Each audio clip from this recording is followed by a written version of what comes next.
If he's actually that cheap to trade for, then the Pelicans absolutely need to make Walker Kessler from the Utah Jazz their new starting center, like tomorrow. I'll tell you how they can pull it off in today's episode of Locked On Pelicans. Let's go.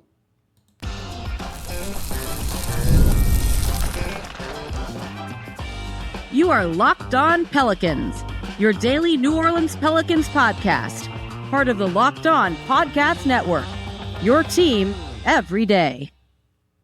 Welcome to another edition of Locked On Pelicans, the daily podcast covering your favorite team, the New Orleans Pelicans and NBA, part of the Locked On Podcast Network, your team every day, available wherever you get your podcasts and available on YouTube.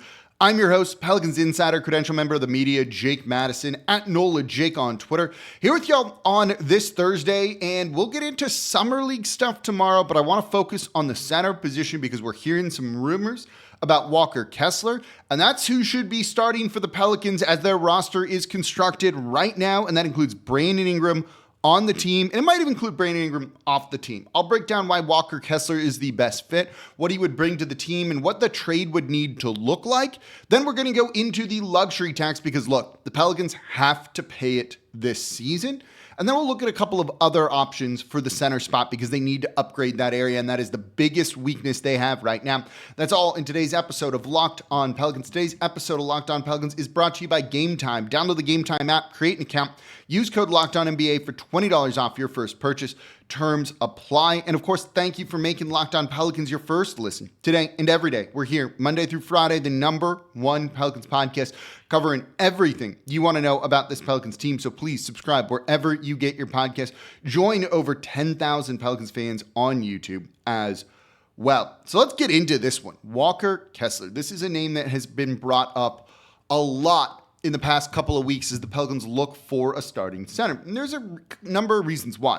One, this dude has incredible size for the center position. He is 7'1", 245 pounds with a over 7'4" wingspan.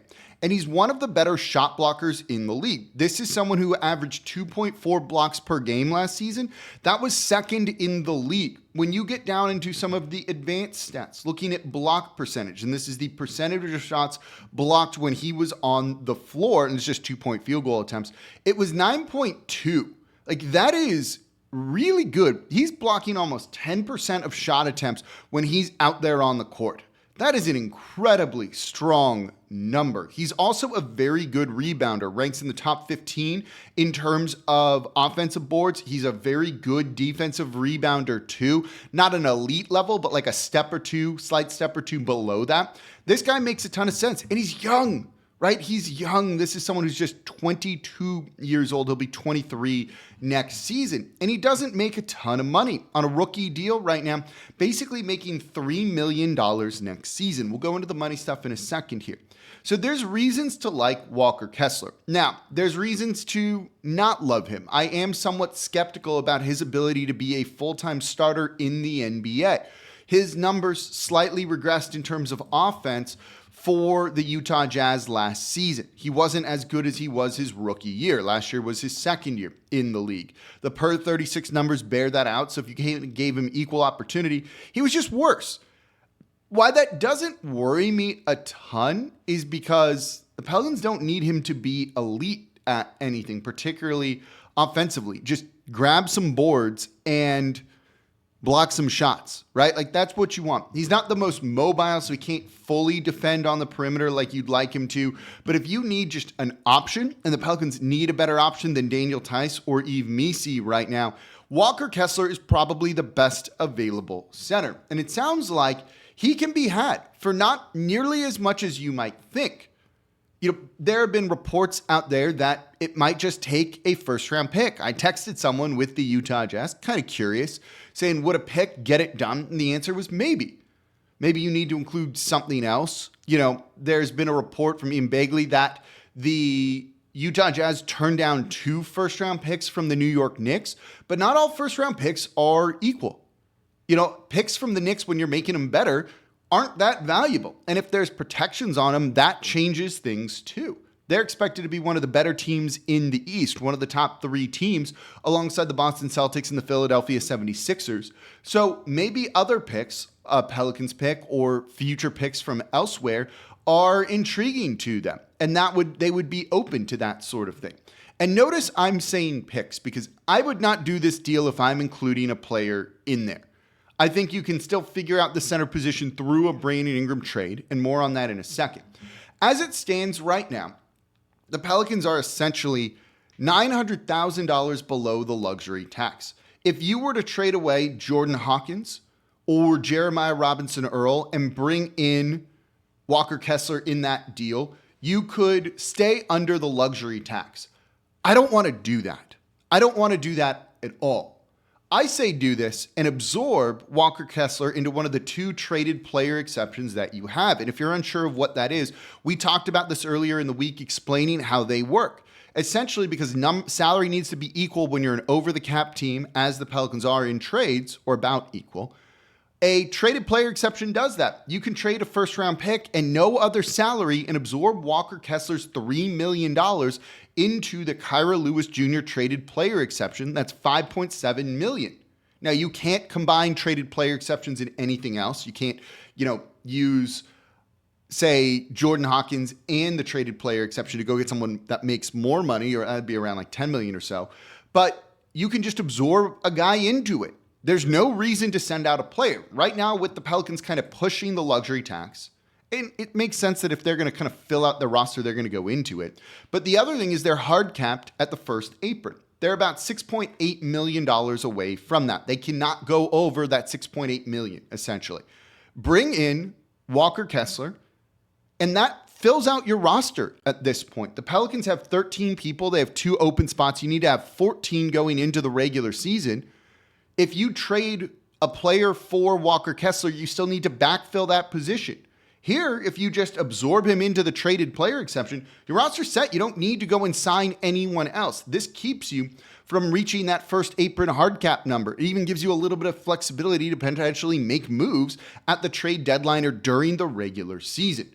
So at this point, in my opinion, if it's that easy to go get Walker Kessler, a first-round pick, maybe 2 protected first-round picks, something like that, I would go and make that happen, because when we get into some of the other options that we're going to talk about, the best one is Walker Kessler. Like, it is really as simple as that at this point in time. And if it's that easy to acquire him, like, go and do it and pay the luxury tax. Now, we'll get into this. What happens if you then trade Brandon Ingram for another center? I'm not concerned about that. And I'll explain why, even if you trade for Walker Kessler tomorrow. That's coming up here next in today's episode of Locked On Pelicans.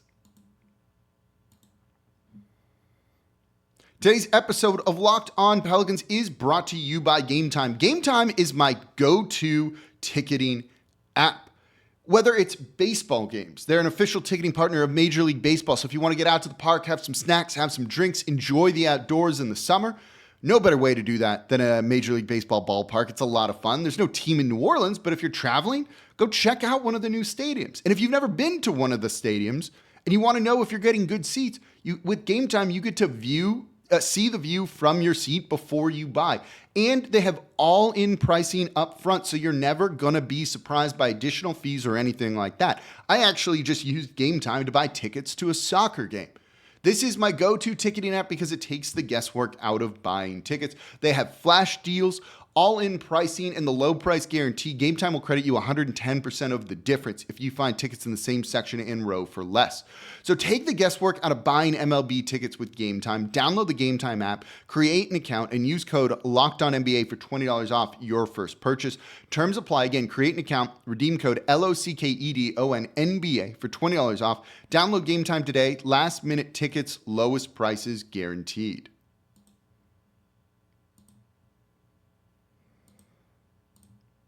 And thank you for making Locked On Pelicans your first listen today and every day. We're here Monday through Friday, the #1 Pelicans podcast, covering everything you want to know about this Pelicans team. So please subscribe wherever you get your podcast. Join over 10,000 Pelicans fans on YouTube as well. And now for your second listen today, Locked On Saints with host Ross Jackson. He'll be there in Irvine for Saints training camp. So make sure you subscribe to Locked On Saints. Make sure they're your second listen today. Part of the Locked On Podcast Network, your team every day. And become an everydayer to Locked On Pelicans. That means you listen Monday through Friday. We're covering everything you want. The DeJounte Murray trade, looking at center options. Did a great job, I thought, with the draft. We'll have a lot on Summer League in tomorrow's show. If you want to know about the other guys on the roster, does anyone have a chance of making the team? We'll break it all down. Y'all have asked about Carlo Makovic. We'll talk more about him in tomorrow's episode of Locked On Pelicans. And maybe he could be that other big man option for New Orleans. We'll break it all down. So let's keep talking a little bit longer about Walker Kessler here. And one of the things that I think could maybe scare the team off, but it shouldn't, is the fact that, okay, say you give up a first-round pick for him now. Just say that's what it takes, an unprotected future first-round pick, which I would do for him in a second just to fill out this roster. Pay the luxury tax, which we'll get into here, and get Walker Kessler. What if you then trade Brandon Ingram later down the line for Jared Allen, Karis LeVert from the Cleveland Cavaliers? Jared Allen is an upgrade over Walker Kessler, without a doubt. Better, just overall complete center. Okay. My answer to that is like, so what? Like, cool. Good job. You get Trey Murphy or Herb in the starting lineup now, and you got a better center. This is a win-win here, right? You're happy about that sort of thing, unless you're a big Brandon Ingram fan. And I'm not then worried about Walker Kessler being redundant on the team. He can just go to the bench and come off and give you rim protection, and it allows you not to put too much pressure on Yves Missi, who I think is going to have, at times a rough rookie year, given that he's only played competitive basketball for like 4 years. He's a project. It's going to take some time, and I think that's okay. But now all of a sudden your center rotation looks like it's Jared Allen and Walker Kessler. This is how you vault the Pelicans up a notch. Get Walker Kessler. Bring him off the bench. If it's a first-round pick and he can spot start for you until you figure everything else out, that sounds great to me. You can waive someone like Jeremiah Robinson Earl later. You can cut other players. It'll be totally fine. Like, you can do things like that if you need to. Because this season, I want the Pelicans to pay the luxury tax. I think they're close enough. I think if they truly want to fill out the roster, this is the way to do it. Now, if you were to trade Brandon Ingram tomorrow for Karis LeVert and Jared Allen, you could probably avoid the luxury tax, but why not still keep trying to upgrade? Because this is the best opportunity they're going to have. And I don't want to come on here and just be like, the team is cheap. They have acted cheap at times, certainly. They're one of two franchises to never pay the luxury tax. But the way I view it is they haven't really had a team that's worth paying the luxury tax for, or been in position to add to the team and pay the luxury tax, right? When they had Anthony Davis and DeMarcus Cousins before Boogie went down, there weren't really options for them to pay the luxury tax to even get that close with the way their salary was structured. So yeah, they've never paid it, but I also don't really fault them for that because there was never a reason to do it. This year, there's a big reason to do it. There's a big reason to do it if you are, not just paying bloated salaries, but making your team better. And this is what I've said, right? Like, I want them to pay the luxury tax. I expect them to pay the luxury tax this year unless they make some sort of move where I look at the roster and go, okay, you don't need to. But that's not where they are right now. You need a starting center. You're less than $1 million away from the luxury tax. I presume there will be a Brandon Ingram trade, but get better and be competitive. Now, it's not my money. It's easy to say. But at this point, the reasons to go for it are kind of up there, right? Like, you look at the Western Conference, who's the favorite? Like, who is the runaway favorite in the Western Conference right now? Is there one? The Denver Nuggets got worse. The Mavs, I think, went on a bit of an improbable run to make it to the NBA Finals. And is that something they can do again next year? Klay Thompson was their big addition, but in his final game for the Golden State Warriors, he went 0 for 10. Is he the same Klay Thompson that he once was? The Minnesota Timberwolves' big addition was a rookie, an undersized rookie in Rob Dillingham, who I liked, but to trade up for 8, is he going to be in the rotation this season for them? I'm not sure. You look at other teams in the Western Conference, and who got dramatically better? The Clippers, who finished ahead of the Pelicans, got worse this season, I think kind of significantly. And now there's questions about Kawhi Leonard's health for this team. The Phoenix Suns are at the second apron and really just can't do anything at all. The Thunder are probably the favorite, I would presume. Okay, That's fine. The Lakers have missed on every free agent target. The Kings maybe got better with DeMar DeRozan, but it's DeMar DeRozan, right? The Warriors got worse. The Rockets haven't made a big move. The Jazz are probably going to be tanking next year. The Grizzlies will rebound from an awful last season now that they'll be healthy and have John Morant. Okay, but are they an elite team? I'm not sure. The Portland Trailblazers are bad. Then I still think the San Antonio Spurs are another big name player. Maybe Brandon Ingram. We'll talk more about that probably next week. Away from truly being in like elite contention with that sort of thing. So if that's the case, go all in. There is no just like established order in the Western Conference, and you have potential to be a top 4 seed if you really fill out your roster. And to me, that screams pay the luxury tax. I think they will. I've been saying that. If I'm wrong, trust me, we will, I don't want to say rip the team, but criticize the team for not doing it if they could have been in position to do it and chose not to. If they weren't in position to do it because there's no one to actually add, that's a different story, right? Last year they were in the luxury tax, traded away Kyra Lewis Jr. to get underneath the luxury tax, but to me there was no reason to keep Kyra and go into it. So I don't really have a problem with them doing that whatsoever. This year, if they don't pay the luxury tax, like that's when we need to have a larger conversation. I don't think we need to have that bigger conversation until we know for certain whether they're going to pay the luxury tax or not. But they should. They are $900,000 away from it. It's actually $896,509 away from it. So basically $900,000 away. You know, if you're under $7 million away from the first apron, just spend this year and try and go for it. If it doesn't work, you can trade CJ next summer. You know, if you keep BI, you can move on from him, right? You know, with Walker Kessler, say Yves Missi comes along quicker, you can just let him walk. It's okay. You know, you don't always love that type of situation, but it's not the end of the world with a player like that. There's ways they can save some money and some salary too. So I think when you look at this team, you have an opportunity to go all in for it. If you get Walker Kessler, then trade Brandon Ingram and think that Trey Murphy is going to be a better fit. Herb Jones is going to be a better fit. We know what DeJounte Murray is going to bring to this team because we talked about it in yesterday's episode. I think you're in a really good position to be hyper competitive in a wide open Western Conference. We thought the Suns were going to run away with it last year. You know, they barely avoided the play-in tournament and got swept in the first round. And that same team is coming back, and that same team just did not work last season, and they don't have anything they can do to get better. The Spurs are further away, right? But also in your division with Victor Wembanyama, with Zach Edey, who looks really good, you need solid defensive center because no one else on this Pelicans team is going to be able to handle that.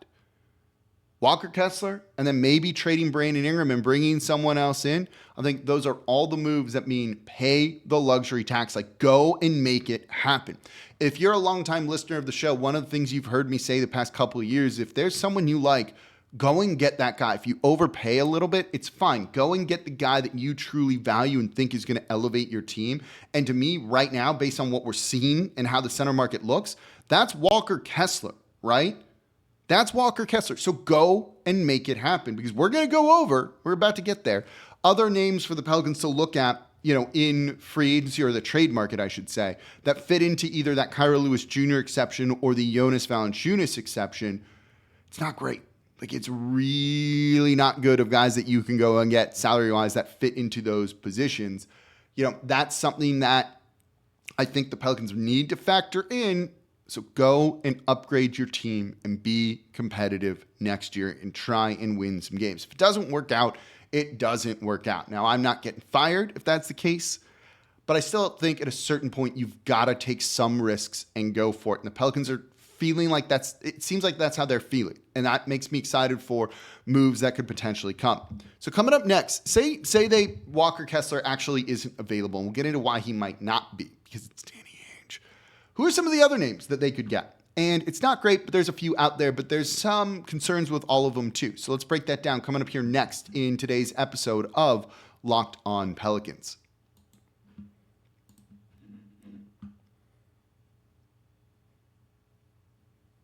And thank you for making Locked On Pelicans your first listen today and every day. We're here Monday through Friday, the #1 Pelicans podcast, covering everything you want to know about this Pelicans team. So please subscribe wherever you get your podcast. Join over 10,000 Pelicans fans on YouTube. And now for your second listen today, Locked On Sports Today. You watching Fox Sports, ESPN on your TV all day long. You watching other things where they're not talking sports. Do you have to turn down the volume with all of that shouting? Make the switch to Locked On Sports Today, a free 24/7 sports streaming channel program for you every day to bring you the biggest stories without all the yelling. Locked On Sports Today brings you can't-miss analysis, opinions, and news streaming 24/7 on YouTube or the free Amazon Fire TV channels app, part of the Locked On Podcast Network, your team every day. So let's keep looking at center options for the Pelicans because, look, Daniel Tice and Yves Missi isn't what you want to roll into the season with. Tice can maybe start for you. He's done it before, but I think there are better options out there that are, potentially available. So let's look at the Houston Rockets. There's two names that I think we can look at, and there's concerns with both of them. The first one is Jabari Smith Jr., the number 3 overall pick from a couple of years ago. Houston has a number of guys that they're going to need to pay. Is Jabari Smith Jr. one of them, or are they building around Jalen Green, Alperen Şengün, and some of the others on the team?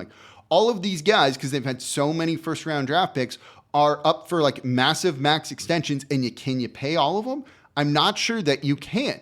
Does that mean maybe Jabari Smith Jr. gets shipped out? Could he be your starting center? So here's the thing. He's played some center minutes. For the Houston Rockets. About a third of his time is spent at center this past season.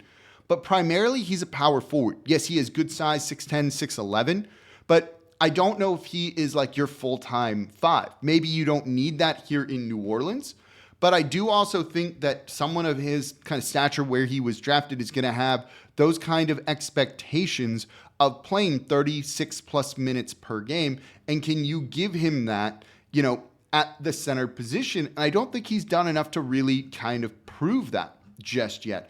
One of the things that, last season was about 33% at center, according to Cleaning the Glass, which I find more accurate than basketball, significantly more accurate than basketball-reference. I don't know if that's great.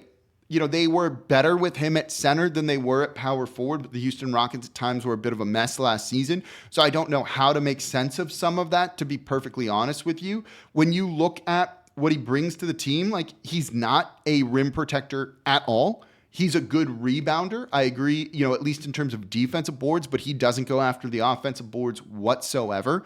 At times he needs a higher usage rate than he's going to have here in New Orleans. Is that something that you can really feel comfortable with? Does he make sense? He's also going to be probably more expensive than maybe almost anyone else on this list, and that presents a problem too. He can be absorbed into one of the Pelicans' exceptions, so that's good. You don't need to give up a player for him.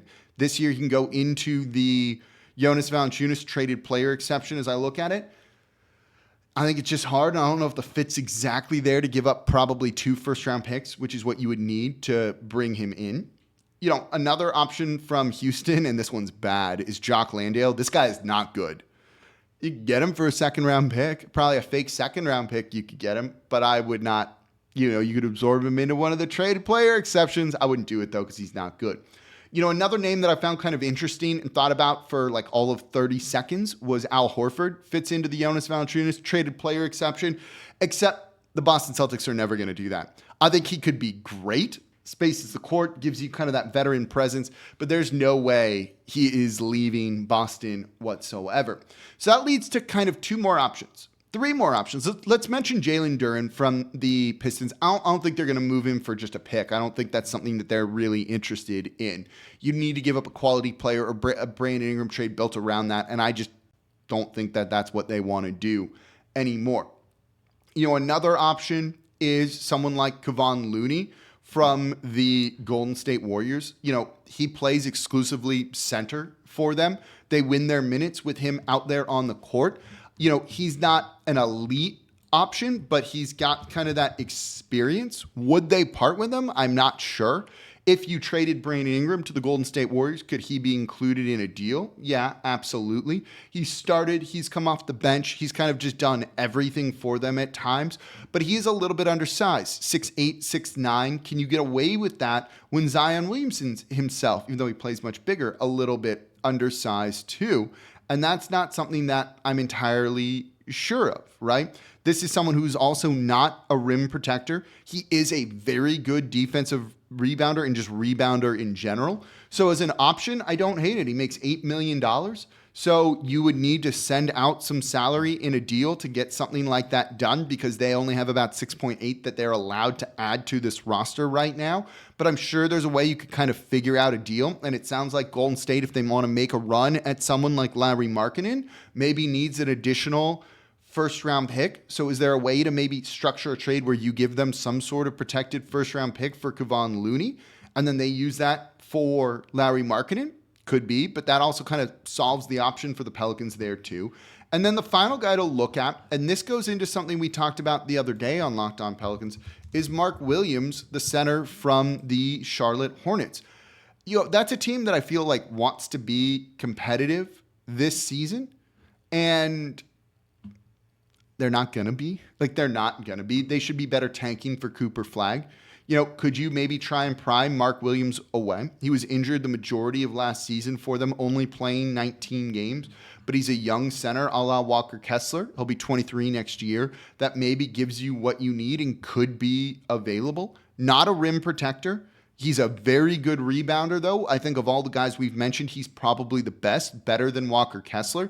Can he just give you the minutes you need there? Start or come off the bench, depending on what happens later? Yeah, I think that is something that you could do. He fits into the Kira Lewis Jr. traded player exception, making a little over $4 million next season. I think he could be an option. Give them a first-round pick for him, right? Like that maybe then sparks their rebuild and they realize this is what we should be doing. That's what they should absolutely be doing. Whether they will or not, I don't know. But that seems to make a lot of sense to me. And that fixes the center position. I like Walker Kessler out of all of those just for the rim protection he provides. And I don't know if you need to give up too much.